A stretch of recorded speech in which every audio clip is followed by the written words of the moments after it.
I also want to commend you for your work with the Director of USAID on your reform efforts for how we deliver foreign aid. I think it's a major departure, but an important departure, Mr. Chairman, that I'm sure you're aware the Secretary and Dr. Shaw have been developing, which is to purchase more of the supplies and goods from the countries that we are attempting to serve, because it then has the added benefit of not only putting in the well or building the hospital or the clinic, but you're also stimulating the local business and local and entrepreneurship. Can you comment briefly about that initiative, and are you pleased with the way it's moving forward? Is there anything we can do to be more supportive?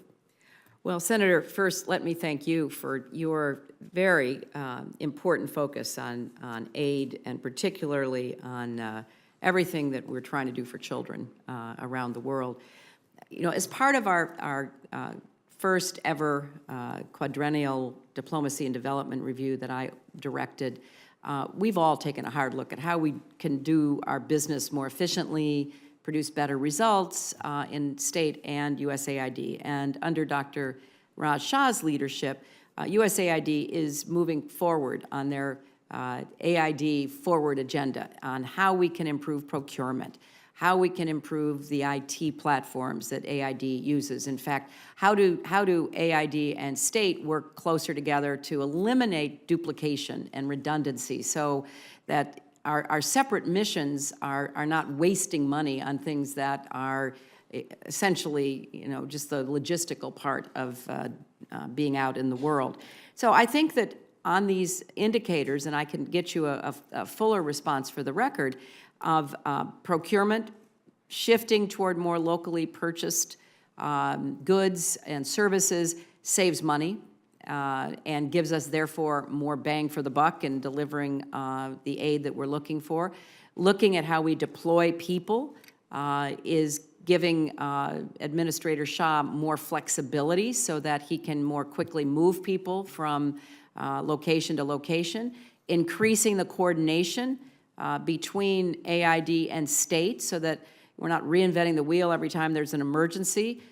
AID leads on humanitarian emergencies. State leads on, you know, political conflict emergencies. So we are really trying to do what we do better. We think it's part of our obligation, and I'm very proud of what AID is doing. Well, please give us any specific updates as you can and keep us posted. I particularly want to be supportive.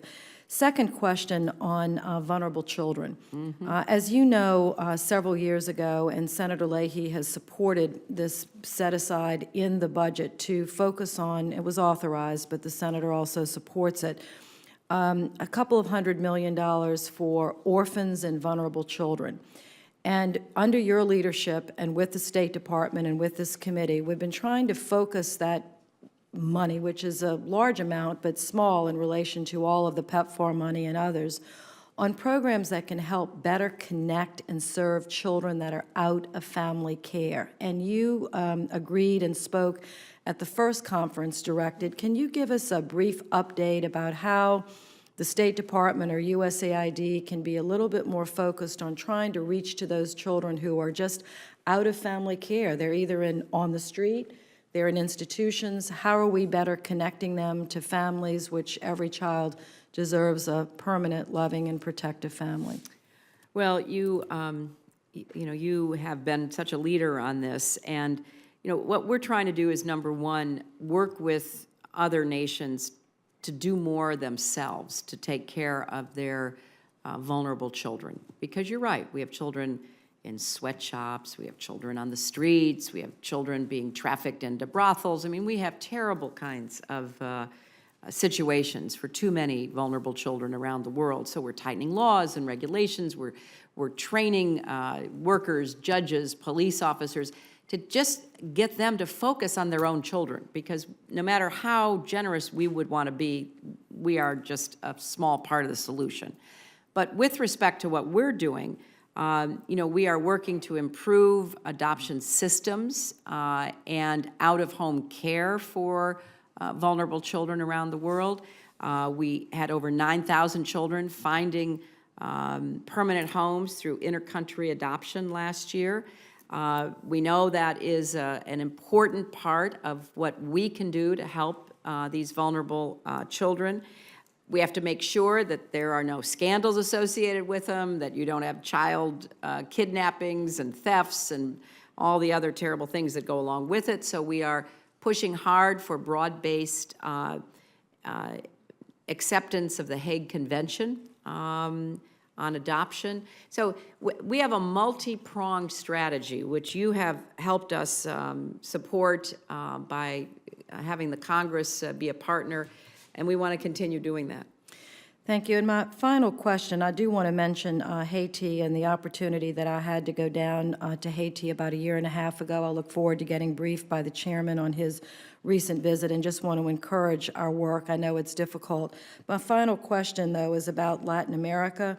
The budget, and the president has recommended, which is hard for me to understand, and I know all budgets are tight, a $92 million reduction for the Western Hemisphere.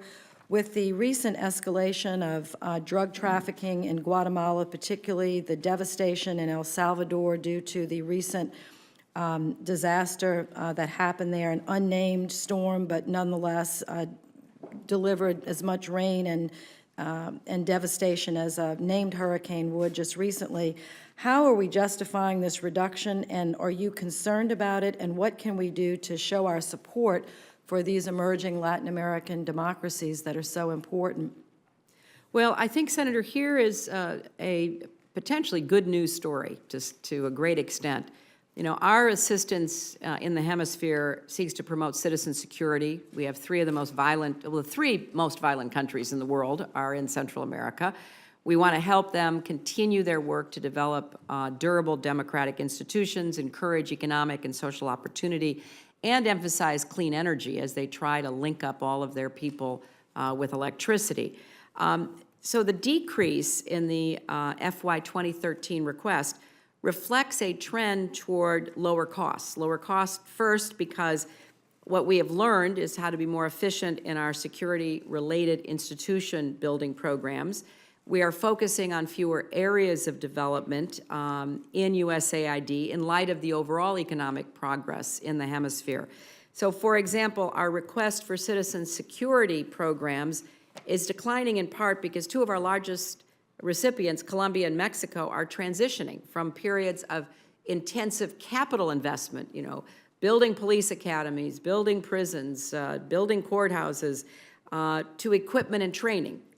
And they're really looking at how they are sustainable. And I think this Congress should be very proud of the work we have done in Colombia and in Mexico over the last 15 years. And we are also trying to, you know, be smarter about how we ask Latin America to help itself.